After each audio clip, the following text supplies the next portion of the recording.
Okay, cool. How Okay, about cool. you? I'm in Santa Cruz. Oh, okay, right Yeah, on. it was like 72, really nice outside. Oh, you're killing me. You're killing me. Okay, cool. So we did go live. We're live now. I'm gonna go ahead and share this to the event page. How do we do that? Let's see. This is always a good time, right? Trying to figure out all this. Oh, crazy. So, hey guys, we are live. I'm here with Kellie Nowell from the Nowell Family Foundation. I am trying to figure this all out again. Zoom wouldn't let me actually post into the event, so I'm going to go ahead and do that now. I'm gonna let a few of you guys gather up in the room. And so that's what we're doing right now. How's everybody doing out there? If anybody has questions, please post them. This is going to be a really fun edition of Mixtape Monday. I am so excited, and I have just been waiting for this for a long time. So I'm so glad that so many of you guys are just as excited as we are. How are you doing, Kellie? I'm fabulous, thank you. I'm doing really well. Really stoked to be with you tonight. Thank you so much. How's the weather where you're at? It could be a little cooler. I wouldn't mind. It's been in the low 90s today, so I don't know why we're having another heat wave, but you never know what to expect in Southern California. That's true. This is very, very true. Hi, Margie. How are you? Okay, now I'm just trying to figure out how to share this to the event. I apologize. Start a watch party. Okay. Maybe if I click on the video. Heat wave, but Okay, I think if I do this. All right, guys. So for everybody that's joining us, I am with the most lovely, beautiful Kellie Nowell. We're trying to get this put into the event page. So just stick around for a few more minutes and we're going to get this Q&A session started. We're going to talk all about the Nowell Family Foundation. We're going to talk about the new album that just dropped by Law Records entitled The House That Bradley Built. We have so many things to talk about. I'm super excited. I just want to make sure that I post this in the event so that everybody knows where to find us. Awesome. So we got it there.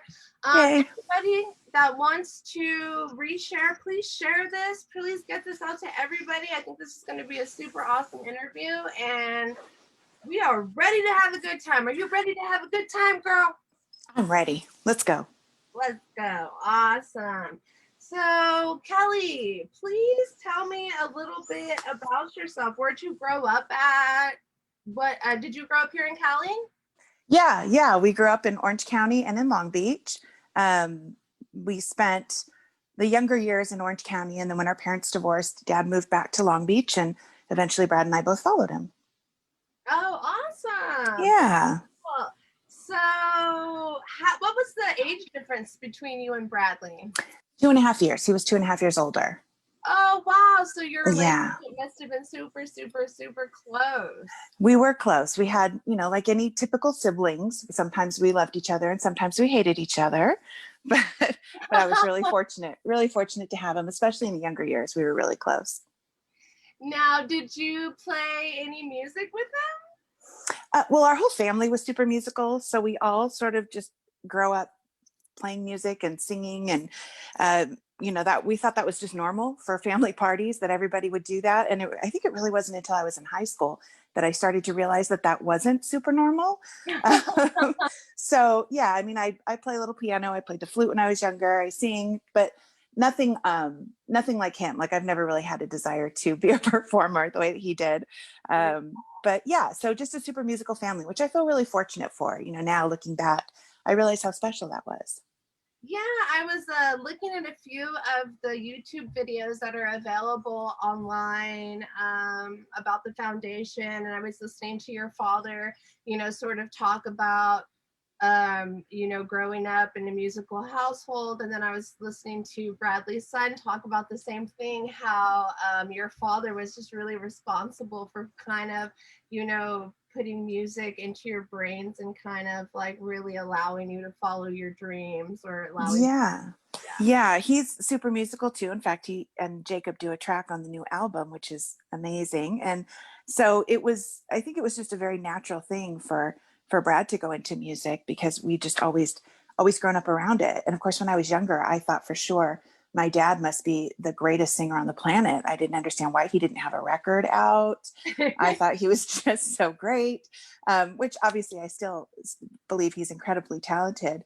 It's just, when you're younger, those kind of things, you just assume that, surely everybody's father must sound just like this. And as I got older and realized it didn't, I realized how fortunate we were. Yeah, that's really amazing. I've listened to a lot of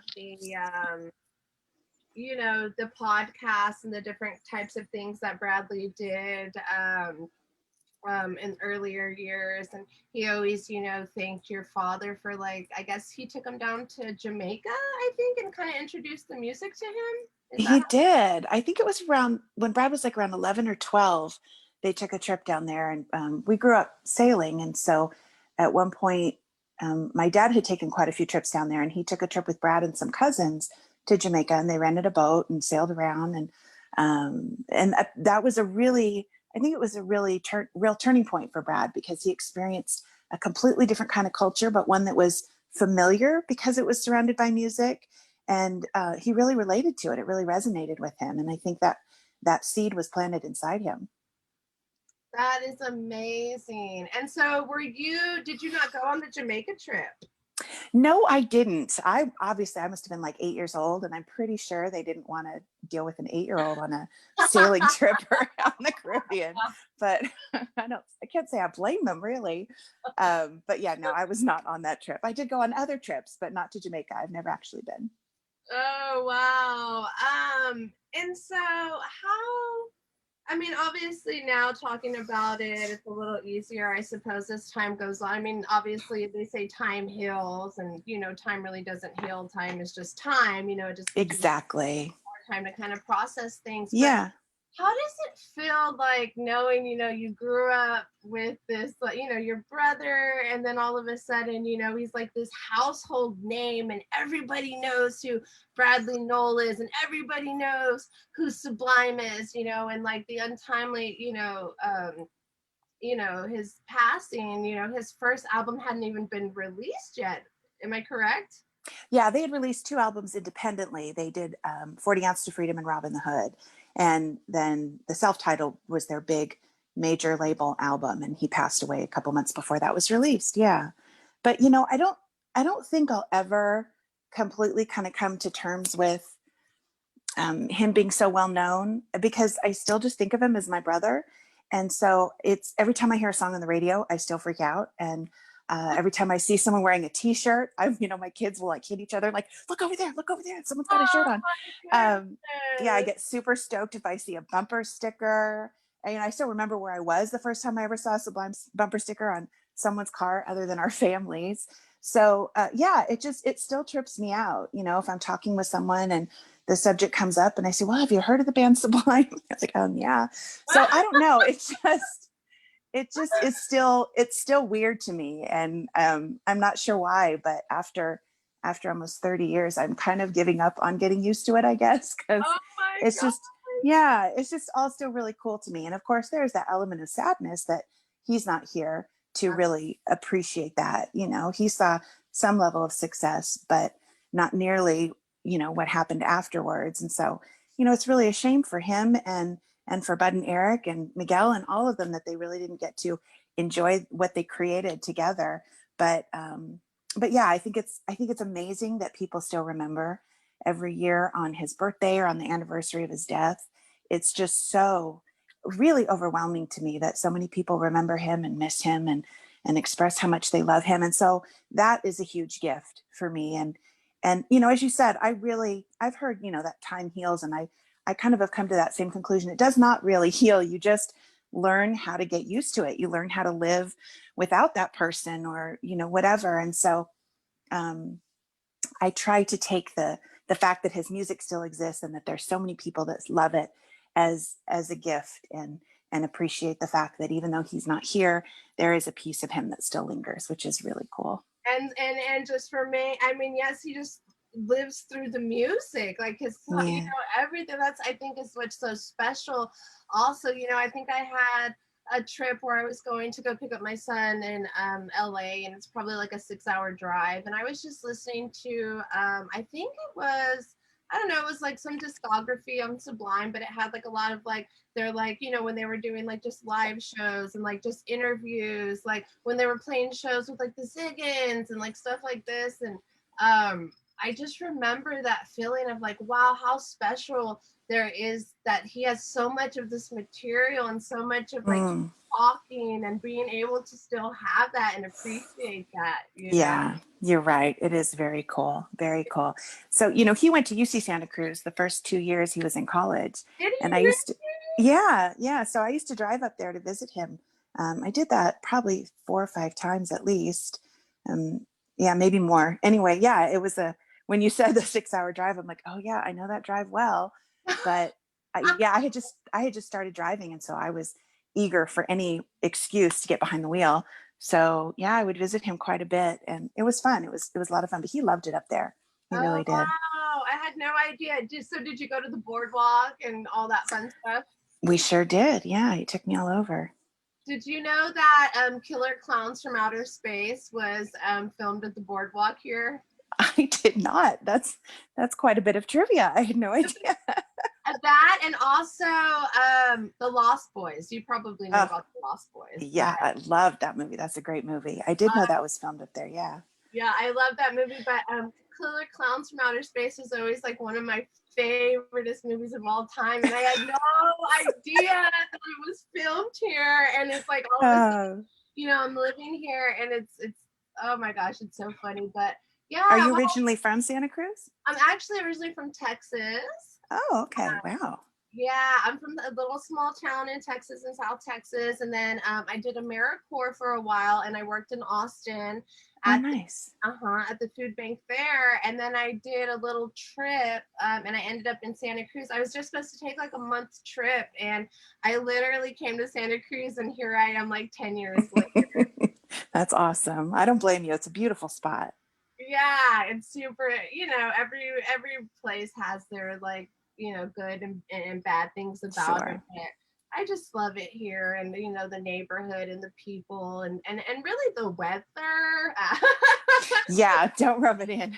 For sure, the weather. You got the weather this week. We do not.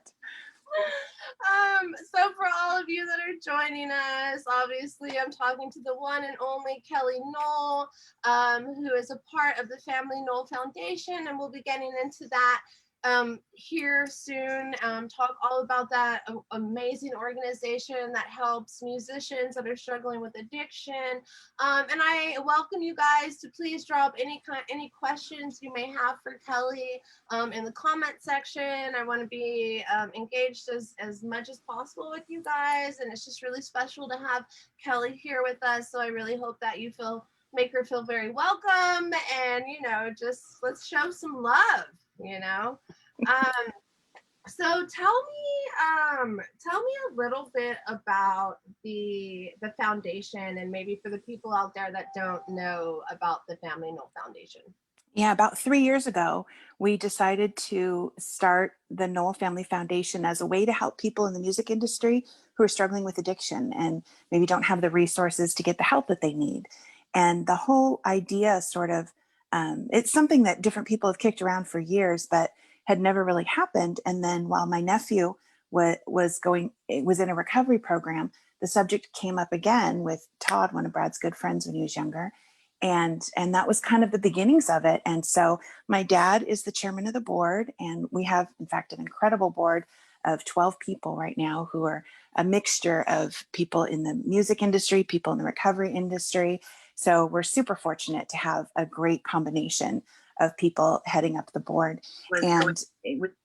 And so we decided that there would be that because we have this special passion for people who have struggled with drug addiction in the music industry, and because of course we have a passion for people who have struggled with opioid addiction, we decided that would be where we started, and that we would do that through Bradley's house, which will be a 6-bed treatment facility named in honor of my brother, and we'll provide services free of charge. It'll be a 1-week medical detox, and then a 90-day treatment program, a residential treatment program, and then we'll help them transition into a quality sober living facility. And then the plan is that from there, we'll help develop this community of musicians that are maintaining their sobriety in the industry, which is a very difficult challenge because, you're the center of attention, the life of the party, everybody wants to get in with the band. And so it can be a very difficult thing. And I've seen my nephew struggle with it and really do incredibly well. And he's a great example of how to do that. But I do see that he tends to gravitate toward other sober musicians. And so this is really a way that we can provide that safe place for them to get the healing that they need, and then also create that community from there on out. So I'm really excited to be able to do that.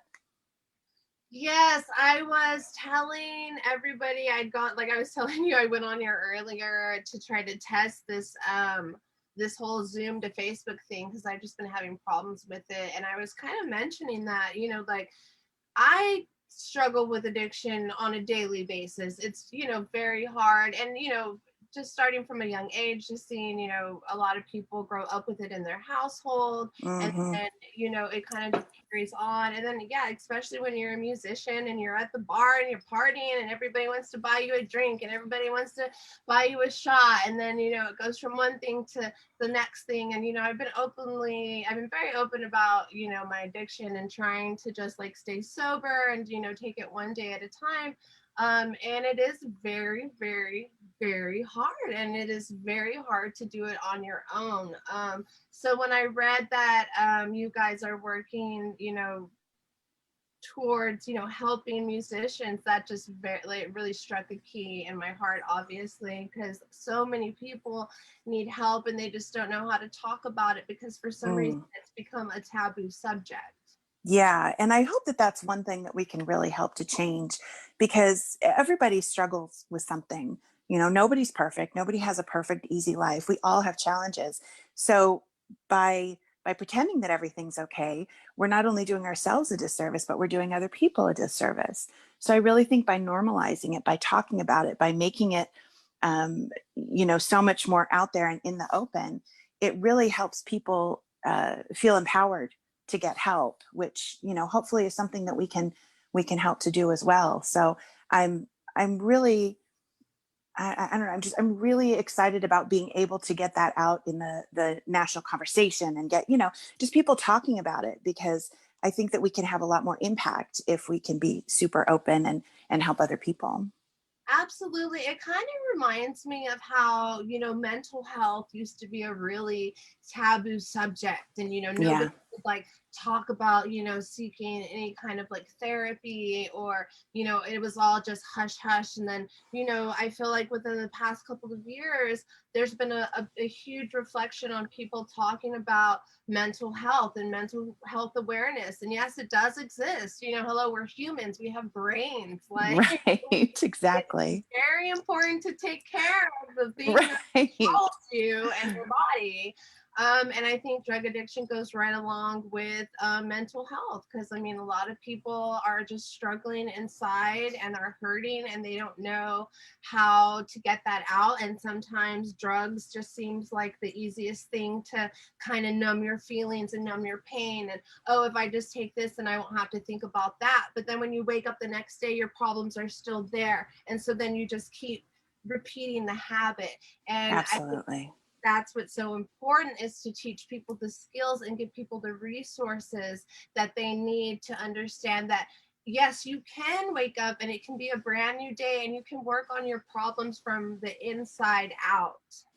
Absolutely. I'm glad you brought that up, because I do believe that mental health is a big part of addiction, because a lot of people are just looking to self-medicate, and I think anybody who struggles with mental health issues is going to find some way to self-medicate to a certain extent. Some people do it through excessively working out. Some people do it through working too much at the office. Some people do it through drugs. I mean, it's whatever way that we find to cope with what's going on in our lives and in our brains and all that. And obviously all of those things can get in the way of really working on the root issues. So I think it's definitely something that goes hand in hand that needs to be addressed with it. But I have been in therapy for over a year, and my therapist is one of my absolute most favorite people, but she's really what she's really done is just allow me to turn a mirror on myself and see what it is that, why I struggle with what I'm struggling with and that kind of thing. And those things are hard. And, as you mentioned, it's a lot easier to dull that or to escape from that. But, as we deal with it head on, then it really gives us a lot more strength and power in our lives. Oh, yeah, absolutely. I mean, I love just being able to like wake up and like remember what I did the day before, you know what I mean? And like, I just like waking up now like at 7 instead of like 1 o'clock in the afternoon, like I think all those things are really important. You don't really realize Right. until you've been sober for so long how it really affects you. And not only Yeah. how it affects you, but how it affects every single person around you. Oh, God, that's so true. Addiction is not a solitary disease. It really does impact everybody and everything in your life, and it robs you of so much. Just like anything that you do too much of is going to rob you of being present in where you should be and in what's happening around you. So I think that's a really good point to bring up, is that all you're doing is really delaying the inevitable. Eventually you're going to have to face it. Eventually you're going to have to deal with it, and putting it off usually just makes things worse, at least in my experience. Absolutely, and I think that has taken a lot of the greatest musicians from us. I mean, we see that Yeah. from Jimi Hendrix to Janis Joplin. I mean, Bradley Noel. I mean, so many amazing musicians, so talented beyond just talented. These people that nobody else could ever be compared to, and then they've been taken from us at such an early age because unfortunately for whatever reason they weren't able to reach out for the help, Right. or they or relapsed for whatever reason. And it's just Right. one of these things where it's like, okay, how do we fit all the pieces of the puzzle together and make you understand that everything's going to be okay? Like, even if you relapse, like, just the next day get back on it, like it's going to be Exactly. okay. Yeah, exactly. Another thing I always think about too, when people mention all the artists and incredible, talented people that we've lost, is what about all the people who never made it long enough in their battle with addiction to get to the point of creating some beautiful art, or, a meaningful contribution, or, anything. I think there's so much that it robs us of. And, at some point we have to not only recognize that, but get angry about it, angry enough to do something about it. And one thing I always say is that musicians are influencers. I wish that we could just immediately help everybody, because this is such a pervasive problem, but we have to start somewhere. So I feel that by helping people in the music industry get clean and get on a good path towards health and healing, that they can then have an influence on their audience. And hopefully that will create an exponential effect on everything that we're struggling with in this country, as far as the opioid epidemic and addiction and mental health. Yeah, I do. I just love that avenue because people look up to musicians, Yeah. so much. They're put on these pedestals. And so then whatever you see your favorite musician doing, like a lot of people want to emulate that. So Yeah. you see your favorite, Amy Winehouse, maybe, for example, another amazing musician who was taken at a very, very young age. And Mm-hmm. people maybe would look at her videos and say like, oh, well, look at her, like she, she can drink and she can do this, and like she's just so amazing, and I want to be just like her. And so I have been noticing lately, and a lot of people are wearing Bradley House hats. Kyle Smith, Mm-hmm. example, I always see him wearing the Bradley's house. And I just recently saw that he made a post that he's been like 7 years sober or something. Mm-hmm. Feel like it's people like that, that are absolutely a catalyst for a change in this industry to make it a safer environment for everybody that's involved. Absolutely. Kyle's a great example. From the very first time that we met him at one of our benefit shows 2 years ago, he just came up and said, anything that I can do to help, to be involved. And seriously, from that day on, I don't think I've ever seen him wearing a hat that was not a Bradley's House hat. Yeah, he's a wonderful example of someone who came from a really, really bad place. I mean, living on the streets and, shooting up with toilet water. And he's very open about his struggles. And I have so much respect for him for that, because he has overcome so much, and he is committed to to his sobriety and to helping other people by being open and vulnerable with his story. And, we've had so much incredible support from people in the music industry. It's really touching and humbling and overwhelming because everybody wants to show their appreciation for what Sublime and Brad's music meant to them by giving back and helping out. And it really means a lot to our family. I say it all the time, and I'm thanking people for their support, but the words just seem so inadequate because I really do appreciate all of the support that we get from everybody in the Sublime community and the music community. And of course, that leads right into this album that we just came out with, which came about so incredibly at Cali Roots in 2019. I had the pleasure of meeting Paul Milbury, who's the general manager for Law Records. And we talked and, had a great conversation. And he said, Law Records would love to help out the foundation at some point. And, we've got a busy summer coming up. Let's get in touch in the fall. And I said, yeah, that'd be great, and just kind of figured if it happens, great. If it doesn't, that's fine too. Everyone gets busy. But sure enough, he reached out in the fall and said, I've got this idea. And Yasad Williams, the drummer from Pepper, one of the owners of Law Records, was totally behind the idea. And they all just threw their resources and their energy and their passion into this project and came out with this amazing compilation of different artists doing Sublime covers.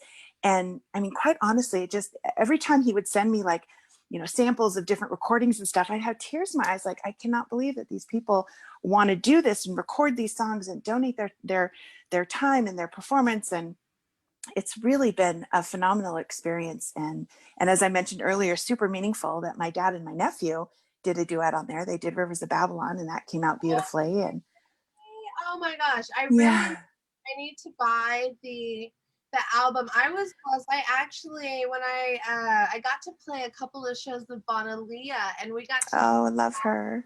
yes, and we got to do the Ballad of Johnny Butt, and I just Oh, style because it was very different, but it was so fun. yeah. And I just love that, people are doing their own rendition of these songs. And I'm looking at this artist list, and you have Common Kings, The Descendants, Long Beach Dub All Stars, Half Pint, G11, Special Sauce, Pepper, Johnny Cosmic, Trevor Young, Hyrie, Mad Caddies, The Skins, Sideways, The Movement, Leilani Wolfgram, Ballyhoo, OAR, Vonalia, The Expanders, Pennywise, Ross One, Tunnel Vision, Nice Mike, The Ziggins, and then your family, your father and your brother. Or your nephew. Yeah. It's insane the amount of people that just love you, love your brother, love your family, and just want to give back and show you that. And I love that so much. Yeah, the project really just came together beautifully, and that obviously was due to Paul's hard work, and it never could have happened without them. So we feel super super grateful, and I love that it's such a cross section of different artists. The older artists and the newer artists, and the different genres and all that. Which I think it's a perfect representation of Sublime's music and their influences and the people they influenced, and yeah, I'm really really proud of it, and really excited that they wanted to do this to benefit the foundation. It's a really cool thing. It is so cool. I just kind of want to say hello to the people that are watching. Just kind of give them a shout out. Margie, Stephen, Luigi, Don, Scoot, Zane, Lindsay. We got Just Goody. We got John Roberts. I feel like people are trying to correct me on the fact that Killer Clowns from Outer Space wasn't made in Santa Cruz, and I don't what any of you say. It was made in Santa Cruz. Okay, moving on. We'll have to fact check that later. I know. Don't snote me, people. We have Elizabeth Myers that says hi, Kelly. We got Rick and Leslie. We got Brandon Sweeney. We got Marhill. We got Sean. We have so many people. Lindsay. Tahoma. Thank you guys, everybody, for chiming in. I want to address a few of these questions to Kelly that you have for her. Kelly, how will there be multiple facilities? Is that what you guys are sort of working towards? I would love that. Our first goal obviously is just to get one facility open. It is quite an undertaking. And because we need to plan for worst case scenario that no one has any means of support and that we have no revenue, we need to have enough to open and operate for the first year before we even get the doors open. But quite honestly, I think it would be a shame to stop with that. I really hope that this becomes something that we can expand on, that we can have another house, whether it's in the same area or in another place in the country. The first house will be just for men because we need to start somewhere, and there's a lot of evidence that shows that gender-based recovery programs are a lot more successful than ones that are mixed. And so that was the decision that we made, that this would be a house for guys. And I really would love that our second place be a house for women in the music industry. And then, like I said, beyond that, I would love to expand into other states. But we're focused on the first house for now, trying not to get too ahead of ourselves. Yeah. But hopefully this becomes something that we can expand with, because the need is so great. And I would love for it to be available to more people. And obviously the more facilities we have, the more people we can help. And that's definitely where our heart is, to be able to do that. So I'm sorry, you may have already mentioned this, but where is the grounds for the facility that you have planned? I have not mentioned it yet. So we're looking at South Orange County. We have a medical director already identified. He's someone who's been in the industry for decades and has done some incredible work. And he has a practice down in South Orange County. So we figured having the home down there would make it a lot easier for him, since he's going to be donating his time. And so we have identified a medical facility also in South Orange County that will give us a discounted rate for the 1 week medical detox at the beginning of the program, and then the 90 days with us. So yeah, that's what we're looking at, is South Orange County. Awesome. Okay, sweet. So let's see. If we know someone in the industry with an addiction and we want to help them, how would we start that conversation? Are there resources on the Nowell Family Foundation we can refer them to? I'm glad you asked that. One of the things that we're working on, we have this wonderful guy named Robert who offered to help me with our website. I'm so excited.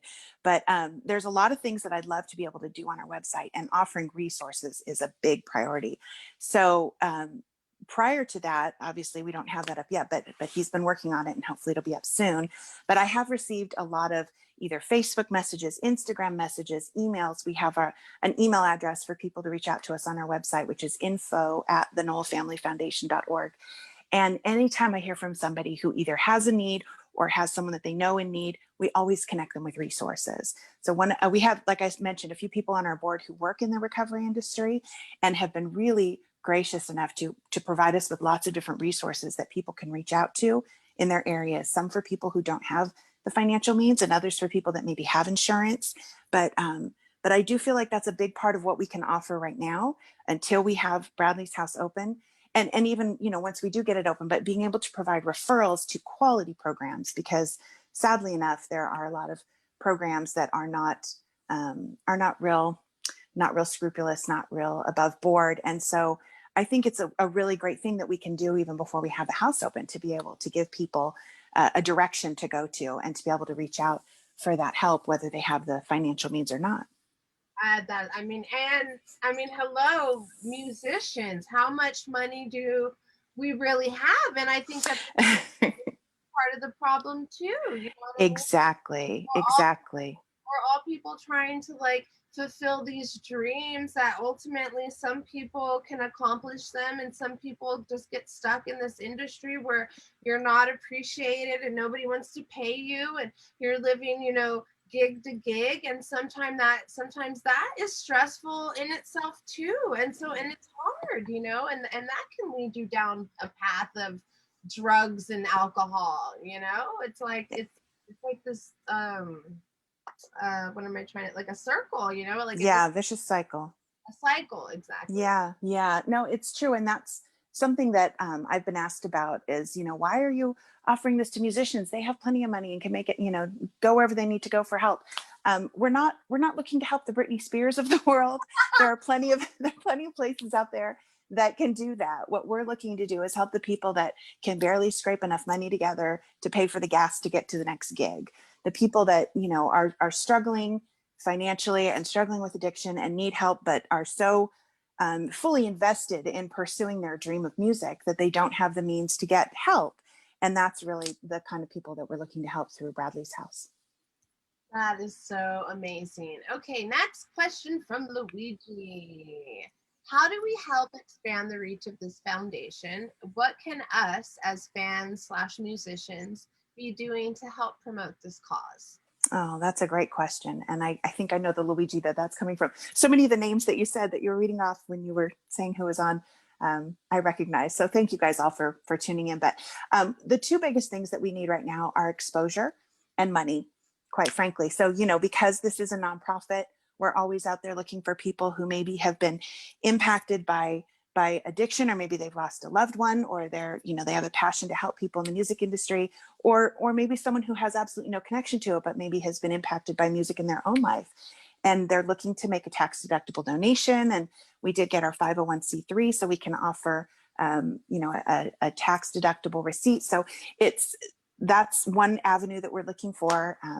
The exposure helps us to find those people because everybody has their own sphere of influence.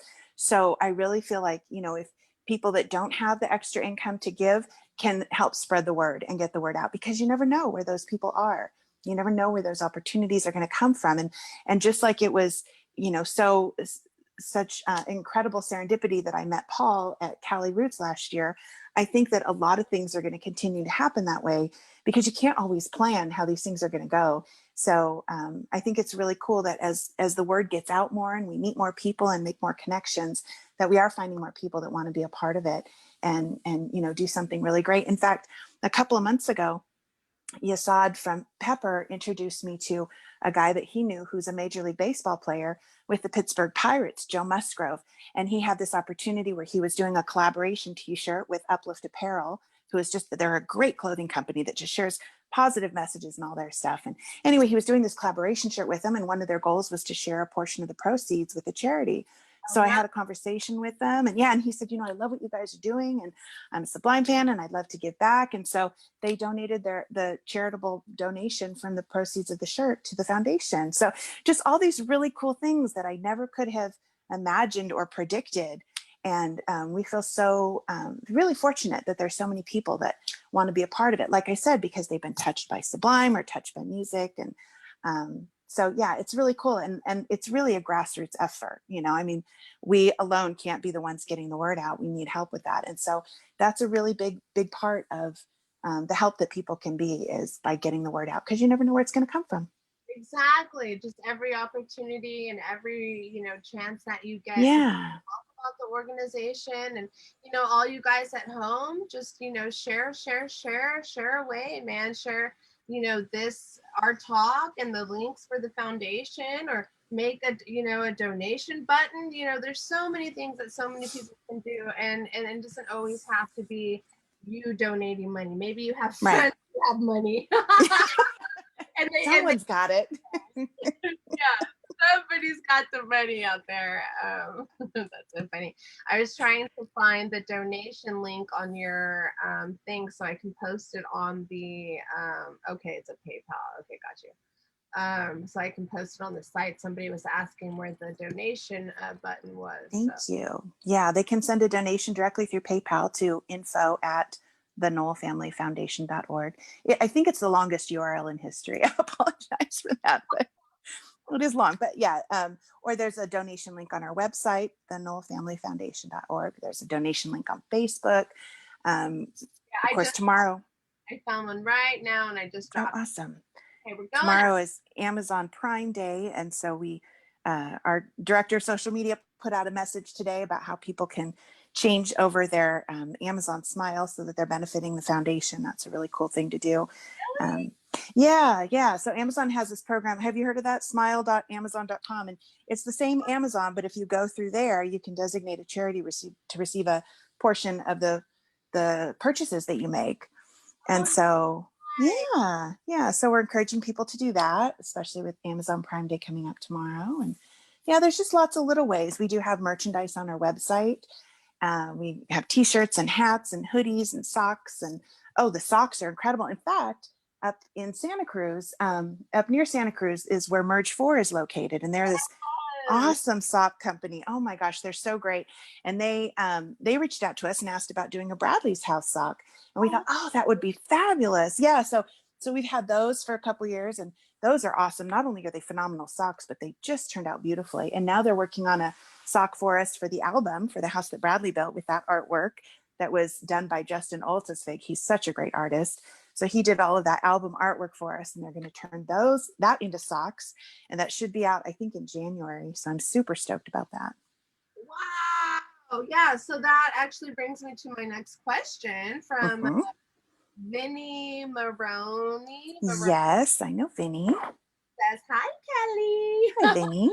He says he wants to know if there are more items coming in, like the cool pins, shirts, and hats to help raise more money.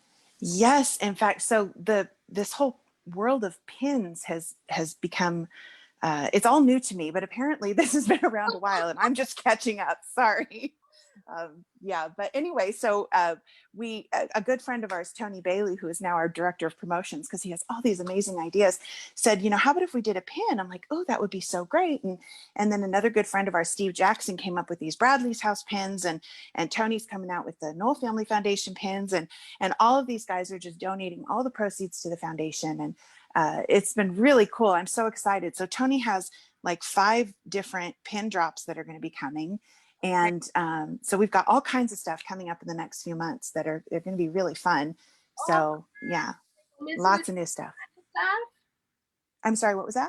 You guys have like limited edition kind of stuff? Well, all the pins are limited edition. So the Bradley's house ones that Steve Jackson has been doing are all limited to 100 for each pin.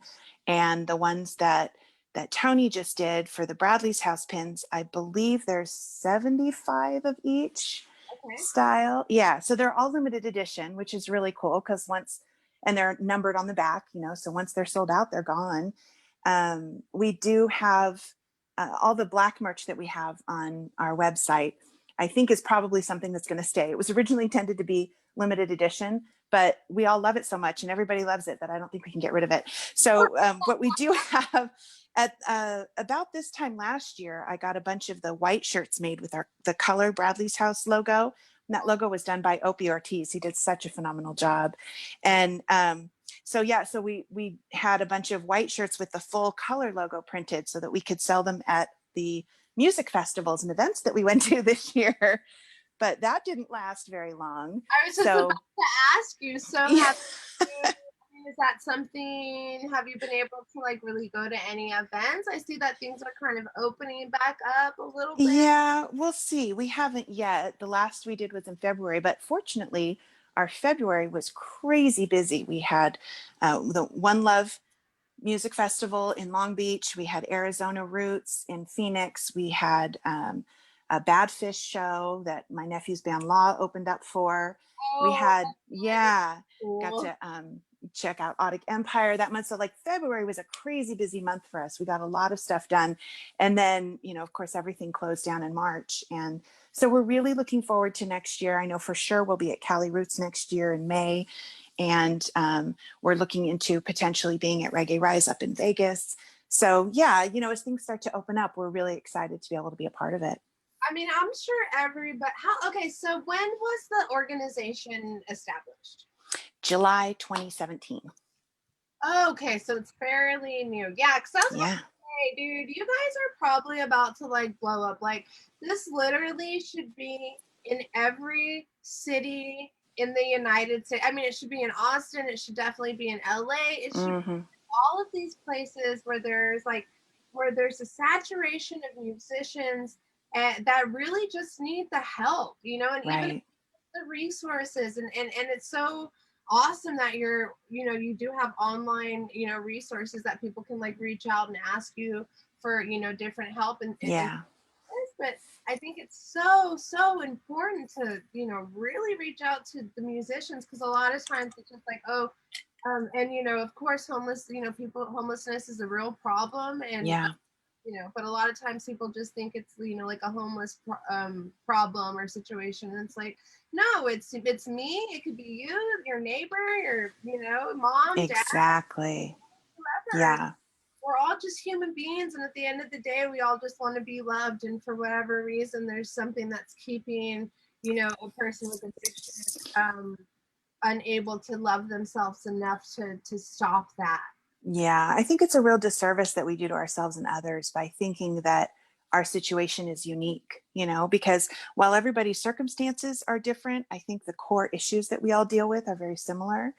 And by giving ourselves grace and giving other people grace, I think it really allows us to be more understanding about what we're all going through, and give us an opportunity to build each other up instead of tear each other down.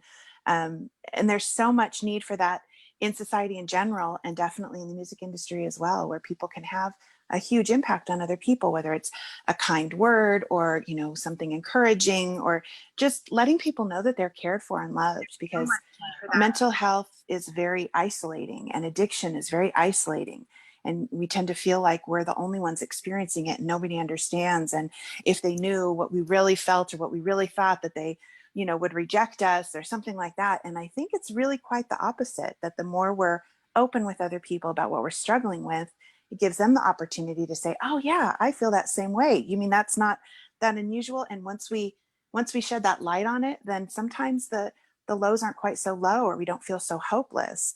And so yeah. Well, Kyle just joined the group. Kyle. So Kyle, we were just talking about you, and he says, Kelly with the voice of an angel.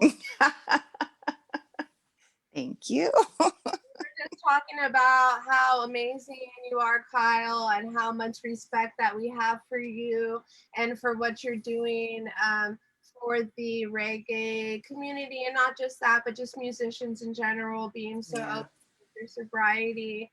And my hat's off to you, and I love that about you, and thank you so much. And a lot of people look up to you for being open and honest about that. Yeah, I think Kyle's a great example of that, because he just is not afraid about being judged by it. And he probably is, but he does it anyway. And I really respect that about him and love that about him. But it does empower other people to open up about it as well. In fact, about I think it was about 6 weeks ago now, we started a Bradley's House Facebook group. And it was so funny the way it came about. Casey Sullivan, who's a phenomenal musician and a good friend of mine and is on our board, he texted me about 7 weeks ago and said, I think we should start a Facebook group for Bradley's House. And I was like, well, we have our Facebook page for the Nowell Family Foundation. He goes, yeah, but we need a group. I go, okay. I wasn't really sure why. And so I'm like, okay, well, what would we talk about, Casey? And, we just kind of kept talking about it a little more. And this whole idea developed of having a group where people could share their recovery stories, could share their sublime stories, just a safe space, an open space where people could come and feel comfortable sharing types of things that maybe they're not super comfortable sharing on their personal pages.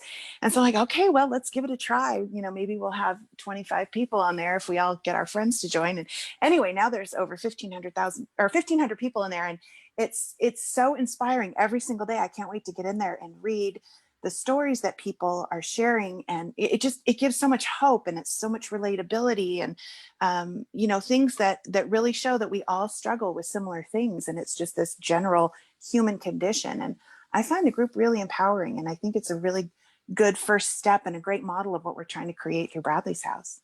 It really is, and it's super cool because I recently joined, and I was like, inviting friends and stuff, because it is really cool, because it's like you get to read people's stories, and then it motivates you, and you're like, okay, if they can do it, I can do it too. One time we can all do this together. And it could be like, just it's not even necessarily a musician, and because at the end of the day, we are all just human beings. Like, our titles do not define us. Absolutely. God, that's so true. I like that. I'm going to steal that. Our titles do not define us. That is a good one. It's true. We're always, I think we're all trying to be the best that we can be. And I really, really believe that we all do the best we can with what we've got. And I went through divorce about 6.5 years ago. And one of the things that I started doing, I'd been homeschooling my kids, and I ended up homeschooling them for about 14 years. But for about 3.5 of those years, I was I was divorced and having to support me and my kids, but still homeschool them. So I'd homeschool them during the day and I'd work at night. And one of the things that I did was edit books. I just had people keep saying, hey, could you edit this book for me? And I'm like, okay, I'll do whatever I need to do. So anything I didn't know how to do, I'd Google it. God bless Google. But Oh, really though? yeah. Like, Yeah. Right. But one of the books that I edited, this was my long way around to get to this point, was by this psychiatrist who had this wonderful concept. And basically the general concept of the whole book is that we're all doing the best we can with what we've got. And it really takes the pressure off, not only the pressure off of ourselves, right? Like, don't be so hard on yourself. You know, if you regret some past decisions, you made that decision with the best information that you had at that time. And maybe in hindsight, you can look back and say, maybe it wasn't the best thing, but at the time, you most likely did what you thought was the best with the information you had. And it really also applies to your past too. You know, a lot of us struggle with things that were done to us by other people in our past. And we have a hard time getting over that. And we hold this resentment and bitterness, and rightly so. But, you know, when you realize that those people were just doing the best they could with what they had at the time, it helps take a lot of the pressure off. And so that's one thing that I find myself going back to more and more over these last, I think it's been about 4 years since I did that book, but it's just really understanding that we're all doing the best we can with what we've got. And it makes it a lot easier, you know, not only on ourselves, but other people. Oh, absolutely. And Kyle agrees. He says, amen. Everyone is the best they can with what they got. And it truly, it's true, you know, and that's Yeah. what we can do. But, you know, sometimes we do just a little bit more, and that is donate to this organization. I'm glad to see these donations coming in. We have had at least 4 or 5 people donate just over this Oh, past 50 minutes that we've been conversating. And, you know, thank you guys so much. Like, thank you. yeah, literally, like our hearts go out to you. And I'm so glad that you guys can pitch in and make these dreams come true. Because it's important to make this a reality. And I know that it will become a reality, but we need all the money we can get. Amen. Yeah, it really is. It's super humbling to see the support that we get from everybody.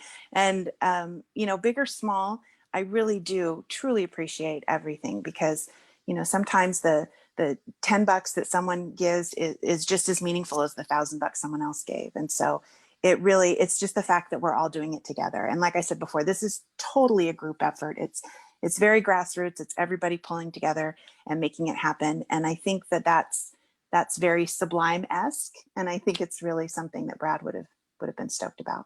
Absolutely. Brett Coleman says, hey, fam. Oh, Brett's awesome. He's been so supportive. We really appreciate everything he's done. And Kyle's just your biggest fan on the planet. We love I you. don't know. I think I'm a bigger fan of Kyle, but that's all right. I'm not going to argue. We're going to have a contest. Right. Who loves Kyle more? Yeah, it's just, I love that. I did see that some of the musicians have kind of been doing like a recovery challenge, or maybe it's not just musicians, Yeah. people in general. Right. And I thought it was really cool. And, you know, I did have one time where I was like 174 days sober, and I was so Nice. like, I mean, it just blew me away that I was able to do that. And so I know that I can do that again. You know, I don't really drink as often anymore. Like, I've probably been at least like 3 months sober, and before that I had like maybe a beer or something. But you know, some people can't just have like one beer, and some people can't have like one shot of whiskey, like, you know. And that is that's always the struggle that I have fought with, is like, okay, well, when does it end? And so sometimes Yeah. to end it completely and say, you know what, drink some water, girl, you'll be fine. Yeah. You know, it is a very personal thing. For some people, sobriety is abstaining from everything.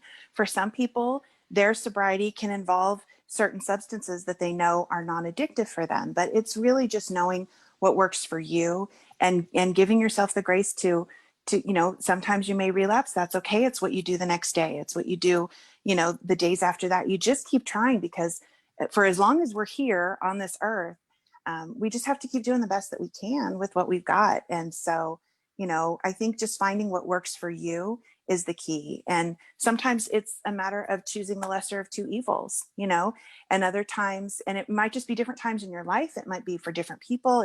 It's a very individual thing. So I don't want people to judge what they're going through based on what someone else is going through, but just to understand that we're all going through something. And I think that makes it a little bit easier.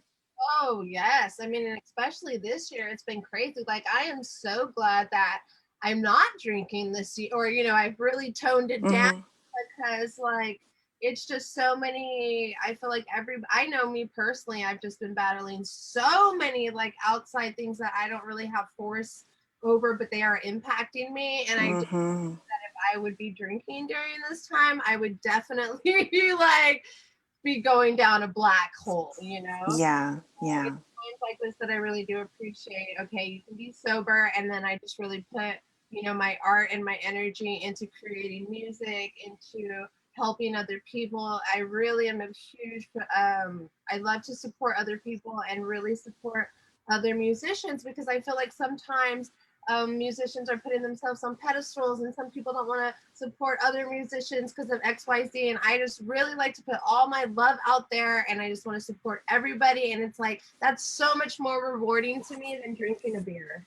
Absolutely. Well said. Well said. And thank you for being so open about your struggles too. You know, as we said, that's something that is so vital for us all to just, put it all out there and say we're not perfect, but we're trying our best to just make it through. And I think that positivity and that love really does make a huge difference in a lot of people's lives. Yes, absolutely. And then just being able to admit it too. Because I know it is Yeah, very hard for sure. to be able to put that out there. So much respect, much love. We're gonna get this wrapped up. Me and Kelly have been talking about an hour. If you guys have any other questions that you might have for Kelly, drop them in the comments now. Let's see what to say. The beautiful thing is that we can all lean on each other during this crazy time and come together on places like the Bradley House group, and that. Mm, Uh, yeah, definitely. Kelly, I wanted to thank you so much for coming on this show with me today. It just means the world, and I'll be putting it on my podcast later tonight for those people that weren't able to maybe attend the live stream tonight. But I wanted to give you a few gifts for just to tell you thank you. And do you have? I assume you have a vinyl or a record player. I do. Perfect. So I have a really good friend by the name of John Hines, and he does the Big Ol' Nasty Get Down, and they're like, it's funk music, and he's worked with all kinds of musicians from Parliament Funkadelic to Fishbone to Primus to Mike Dillon to you name it. Like they're probably on this album. So I want to give you this album. This is volume 1 of the Big Nasty Get Down. Wow, thank you. Wow, that looks awesome. Yeah, and it's amazing. It's just the most beautiful art. So this is album 1 that I want to send you, but I also want to send you Oh, volume 2 as well. oh, And I want to open this so you can see the inside of it.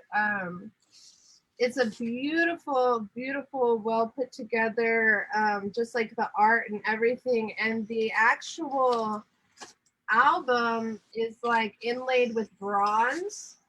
oh my goodness. Oh, Yeah, wow. isn't it cool? Oh, that's amazing. Thank you so much. Of course. I want to send those to you, and then I want to send you a few shirts too. This one says funk, Right on. and then this one too that says funk. Oh, you're so sweet. Thank you, Sunshine. I really appreciate that. Yeah, no, absolutely. And then I will be making a donation. I'll be matching everybody's donations that they made tonight. So whoever donated, Oh, send me a receipt. I'll be matching that donation. oh, that's very generous of you. Thank you. Absolutely. Marhill, thank you so much for bringing us together.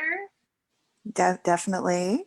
Appreciate you. I used to always call him Margil. I can never pronounce his name. You have to tell me it's like it's Mariel. I'm like, oh, okay, yes, Yeah, I'm sure that's not the first time he's had to do that.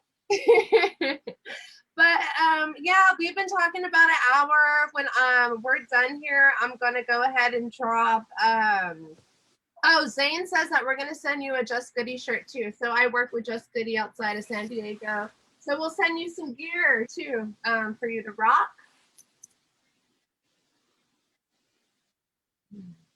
Are you still there? Can you hear me? Right on. Oh, okay, cool. Yeah, girl, so we'll send you a whole little package. Marhill's laughing at us because he thinks we're funny. Good, good. I'm glad we can entertain him tonight. All right. And it just seems like everybody's very stoked that we had this conversation. I think it's something that needs to happen more often. And, maybe we do this more often. Maybe we don't make it a once a year kind of thing when we talk about this. It'd be great to talk to you more and, I would love that. I would absolutely love that. Thank you so much, Sunshine. Thanks for having me on. Absolutely. And girl, I can't wait to link up in person at some point and just give you the biggest hug in the world because I just feel your love and I feel your energy and I see what you're doing for us. And just thank you so much from the bottom of my heart. I just I don't have the words to express the thankfulness that I have for you and for your family and for what you guys are doing. Thank you, Sunshine. Much love and respect. Thank you. Yes, girl. So you have a very nice night. All right, you too. I'll talk to you soon. Yeah, girl. Peace out. Bye, everybody. Bye.